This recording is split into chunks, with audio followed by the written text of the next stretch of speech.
નમસ્કાર મિત્રો, દેશ દુનિયાના તાજા મોટા સમાચારમાં આપનું સ્વાગત છે અને આજના તાજા સમાચાર મેળવવા માટે વિડીયોને અંત સુધી જોતા રહો અને આવા દરરોજના સમાચાર મેળવવા માટે વિડીયોને લાઈક કરી ચેનલને સબસ્ક્રાઇબ કરવાનું ના ભૂલતા।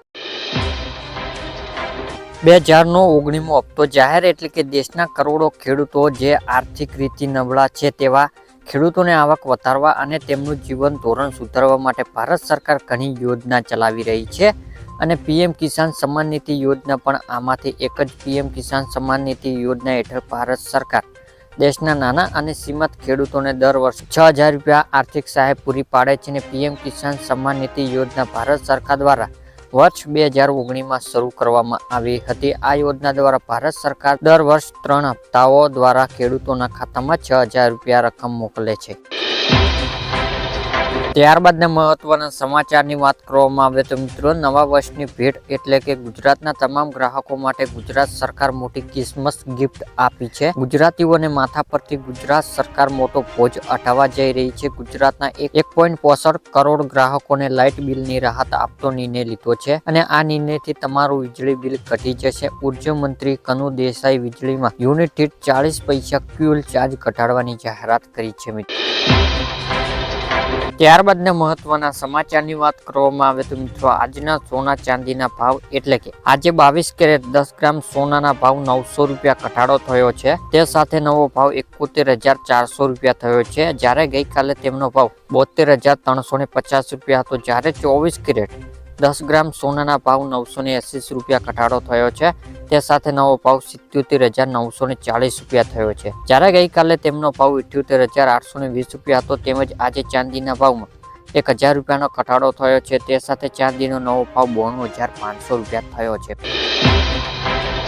બાદ તેલની કંપની દર મહિને 1લી તારીખે એલપીજી ગેસના ભાવને સમીક્ષા કરે છે। છેલ્લા 5 મહિના 19 કિલોનો ક્રોમેશિયસ ગેસ સિલિન્ડરની કિંમતમાં વધારો થયો છે, પરંતુ 14.2 કિલોની ઘરેલું સિલિન્ડરની કિંમતમાં કોઈ ફેરફાર કરવામાં આવ્યો નથી। હવે દિલ્હીની ઘરેલું સિલિન્ડરની કિંમત 803 રૂપિયા છે, જ્યારે મિત્રો નવા વર્ષ એટલે કે 1 જાન્યુઆરી 2025થી ગેસ સિલિન્ડરમાં ભાવમાં ફેરફાર જોવા મળશે। ત્યારબાદના મહત્વના સમાચારની વાત કરવામાં આવે તો મિત્રો, નવા વર્ષની ભેટ 3000નો હપ્તો એટલે કે દેશના લાખો કરોડો ખેડૂતો માટે મહત્વના સમાચાર સામે આવ્યા છે। એવું કહેવામાં આવી રહ્યું છે કે પ્રધાનમંત્રી કિસાન સન્માન નિધિ યોજના હેઠળ ખેડૂતોને આપવામાં આવતી વાર્ષિક 6000 રૂપિયા આર્થિક સહાય વધીને 8000 રૂપિયા થઈ શકે છે અને દેશના ખેડૂતોનો લાંબા સમય સુધી માંગ કરી રહ્યા છે કે પીએમ કિસાન યોજના હેઠળ આપવામાં આવતી સહાયની રકમ વધારવામાં આવશે અને દેશભરમાં ખેડૂતોને 1 ફેબ્રુઆરી 2025ના રોજ રજૂ થનાર કેન્દ્ર બજેટમાં આ વધારાની અપેક્ષા રાખી રહ્યા છે। એટલે કે દેશભરમાં ખેડૂતોને આશા છે કે સરકાર આગામી બજેટમાં આ વધારાની જાહેરાત કરશે મિત્રો। ત્યારબાદના મહત્વના સમાચારની વાત કરવામાં આવે તો મિત્રો, મફત સિલાઈ મશીન યોજના એટલે કે મહિલાઓને આર્થિક રીતે સારી કરવા માટે સરકાર લાભથી એક યોજના ચલાવવામાં આવી છે, જેનું નામ છે પ્રધાનમંત્રી વિશ્વકર્મ સિલાઈ મશીન યોજના, જેના દ્વારા સરકાર દ્વારા સ્ત્રીઓને મશીન ખરીદવા માટે 15000 રૂપિયાની સહાય આપવામાં આવશે અને કારીગરોને પણ નાણાકીય સહાય પૂરી પાડવામાં આવશે અને સરકાર દ્વારા ચલાવવામાં આવતી આ યોજના મુખ્ય ઉદ્દેશ મહિલાઓને આત્મનિર્ભર બનાવવાનો છે અને વડાપ્રધાન દ્વારા વિશ્વકર્મ યોજના હેઠળ સિલાઈ મશીન યોજના લાભ આપવામાં આવી રહ્યો છે।